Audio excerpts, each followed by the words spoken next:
Hey friends, Cassie here. Welcome back to my YouTube channel. And I know I'm a little bit late with this one. This is the Simon Says Stamp December 2021 card kit, but so many of you said that you were interested in seeing what I made with it. So that is what we're going to do. Let's jump into taking a look at what comes in the kit, and then we'll discuss a few little simple things that you can do to make some simple cards if you're wanting to mass produce.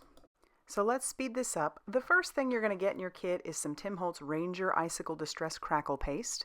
You'll get a piece of candy and a palette knife. You're also going to get this Dries needle tip applicator, which is so handy. You'll get the Tim Holtz Idea-ology BUBBLES, which I gotta say totally baffled me. I didn't use them at all. I will probably use them in future projects, but not for cards. You're also going to get the Crafter's Companion Sparkle Blend. You'll get some Dries foam squares, 2 envelopes, AUDREY blue and white. You're also going to get 10 sheets of Consortium made by ELVES double-sided paper. This stuff is so cute.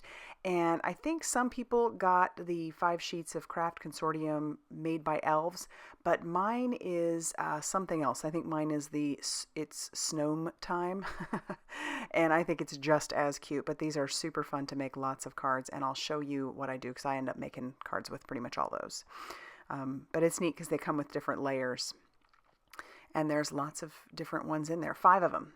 You're also going to get the Simon Says Stamp Santa's Helper 6x8 stamp set, which is adorable. You'll get your idea sheet, and you're also going to get some cardstock. You're going to get some 110-pound Neenah Solar White, 100-pound black, AUDREY blue, and lipstick. Now, I said I wanted to share some tips with you. I already stamped out all of my images. I used some Nocturne ink that was the VersaFine Clair, and I did it on watercolor paper, and then I sat and watercolor these. So that would be my first tip for you, is to stamp out lots and lots of images so that you can color those just in your spare time, whether it is sitting there watching television or listening to a podcast or whatever the case may be. If you have a bunch of images stamped out, pick one of your favorite stamp sets that you have or any of your little Christmas stamp sets and stamp a bunch out. Pick your medium that you want to color with, and if you're on the go, colored pencil might be the easiest to do. That's what I like to do. I like to stamp them out, sit and color when I just want to zone out, and then once those are done, you fussy cut. So you fussy cut all of these images, not 100% sure how you're going to put them on your card or where exactly you're going to put them on cards, but that's just, that's step one really, is just picking a stamp set or 2 or whatever and stamping out bunches of images and coloring them.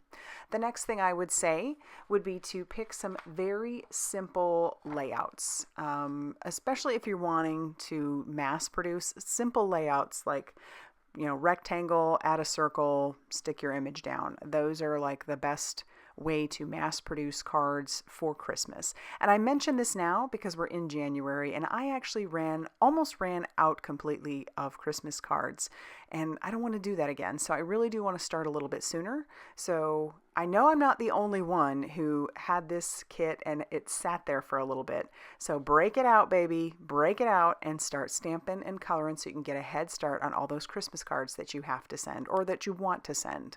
And if you do it now, then you can add the little details that you might not be able to do if you waited till the last bit.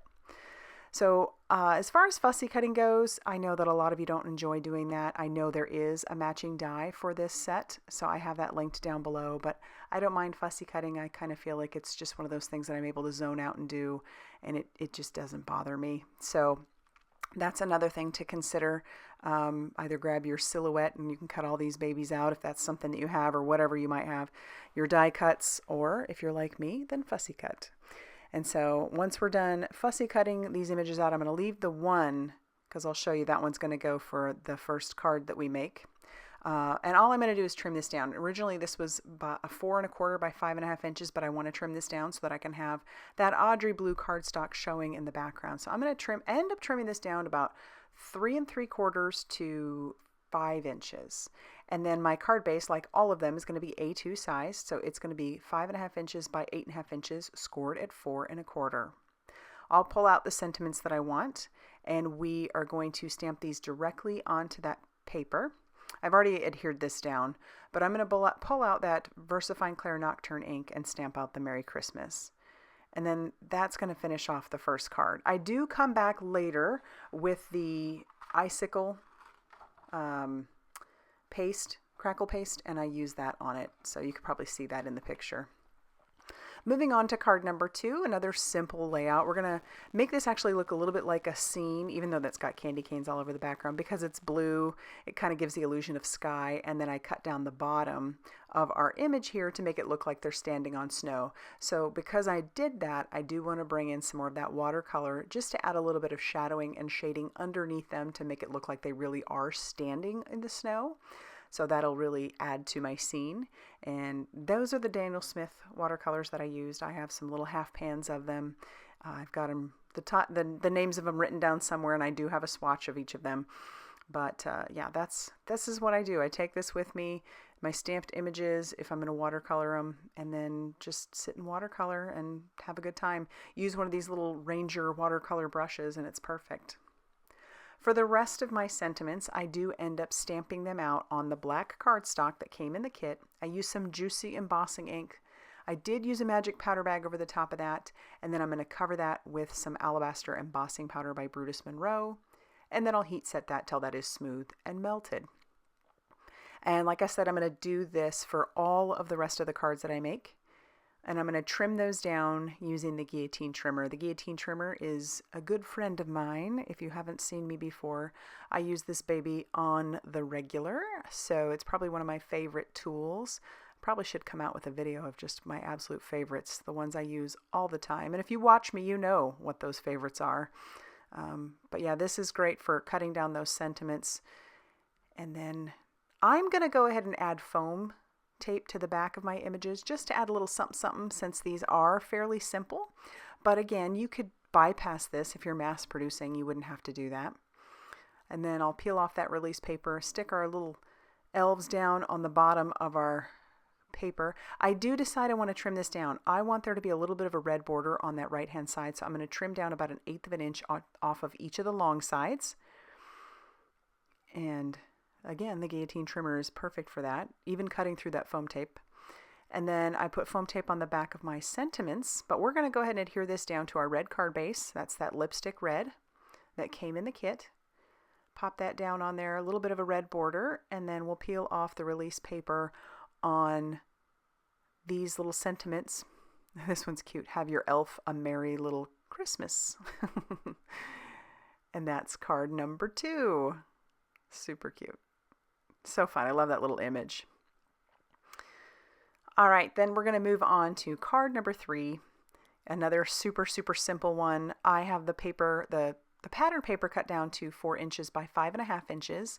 And once again, we're going to stamp our sentiment on that white or on that black cardstock, doing the same process that we did before. Magic powder bag, ink it up with some juicy embossing ink, stamp it down, and then cover that with that alabaster embossing powder. And like I said, that's for the rest of them, so I'm not going to show you that anymore. We'll use our liquid glue and adhere this down. This I decided to kind of stick right in the middle, so we'll have red on the right and the left hand side. And then I've got a circle, so there's that super simple element. It adds a little something to it. And then we'll put foam tape on the back of her and our sentiment. I'm going to put the sentiment down first so that I can pop her on top of that like she's standing on it. And then I do come back in with that icicle paste later on, and you can see it there. It does crackle up really nicely. For our next card, again, very super simple. I decided to use the snow as our background, and I cut it to a square. And I'm going to use some foam tape on the back of our image as well. I did cut down my first panel, so it's going to show a little bit of that AUDREY blue in the background as well. And then we're going to pop up our sentiments, not Christmas Merry, but Merry Christmas. So same sort of thing. And this is where I remembered about the icicle paste. So after I get this glued down, I remember I had that because I put this kit away for Christmas since I was like, I'm just too busy, I can't do that. I remembered it was sitting there. I've used it for another project already even, and putting it in the little tube is genius. I love that. So there is our next card. All right, moving on. Here is card number 5. And this is again a fairly simple one, but I was trying to decide because I want it to be a little cockeyed. So I am putting the glue directly on the paper, on both sheets of paper. And then I'm going to stick it in my guillotine trimmer and trim it down. Now, yeah, that may waste a bit of paper. So if you cut two separate rectangles, one a little bit smaller than the other, you could do this without wasting all of that paper, but I didn't do that.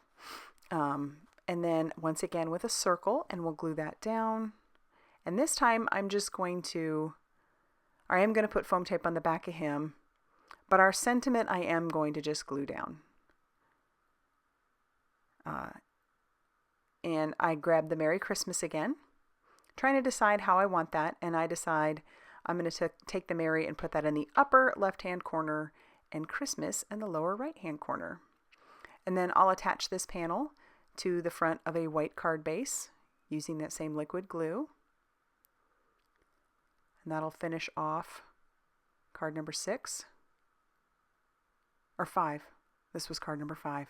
We do have a 6th card though, so I'm going to show you, and that uses the decoupage papers. So there are the ones I went ahead and made ahead of time. Those are so fun to do. If you like kind of piecing things together, this was fun. I enjoyed it. So I'm going to make 3 cards out of that one, really simple. And then I'll show you how to put it together. It's pretty self-explanatory, but I'll show you a couple tricks that I do. I don't like the little perforation edges that come when you peel those out, so I like to use a little nail file and trim and file those down, so that way it doesn't, that doesn't draw your eye. And you'll notice these are labeled, so you've got layer 1, and it makes sense that your first layer is going to be your biggest layer, and it's going to work its way down from there. But I'm just going to, file off those little perforation edges, and then I will use foam tape all over the back. You just want to make sure you're putting it in prominent areas so that it doesn't go in too much. And these are fairly thin, so don't be too concerned about, oh my goodness, there's 4 layers on there. It'll go through the mail just fine. These are thin strips, or thin foam strips, foam tape, foam dots, whatever you want to call it, foam squares. And then you're going to move on to your next layers. There are 2 of them. I ended up ripping the poor little bird's tail off, but I will fix that. And once again, just put that foam tape down and then peel off the release paper and stick down your next layer. And that's the little bird nest or bird house and the presents. And it's starting to come together. Look at all that. So we'll put that down, and then, like I said, I ripped off his poor little tail. So I'm going to cut one of these strips in half, or squares in half, and stick that down onto the tail, and then just kind of pop that in place. And it wouldn't be such a big deal, but there is another layer to the bird. So that was our 2nd layer that we have there. I'm going to grab out our 3rd layers, which are our little bird on the mushroom cap, and then the presents. And then once again with the foam squares, pop that down. And then there is one final layer, and that's just that little pine cone. You could skip it, I suppose, if you wanted to, but I'm not gonna. So cut a foam square in half, put that on our pine cone, and then that's gonna put all those layers together. It's just such a fun little scene once you do those. And then I will put that onto a piece of pattern paper and then attach this down to a white card base. And then grab out our very last sentiments that I had all prepared, and we're going to glue those down to the front as well. And then that's going to finish off all the cards. I love how that looks in the picture. So much fun. So let's take a look at all of the cards that I made. I would love to know what you think. Do you try to start working on your cards ahead of time? I know best laid plans, right? I don't always do that, but I definitely wanted to try to do that this year. We'll see how successful I am. It's January, but I've already got 8 or 9 cards to start me off. So that is a pretty good start, I feel. If you had a favorite, go ahead and mention that down in the comment section down below. If you like this video, hit that like button. And as always, I will see you very soon in another video. Bye, everybody.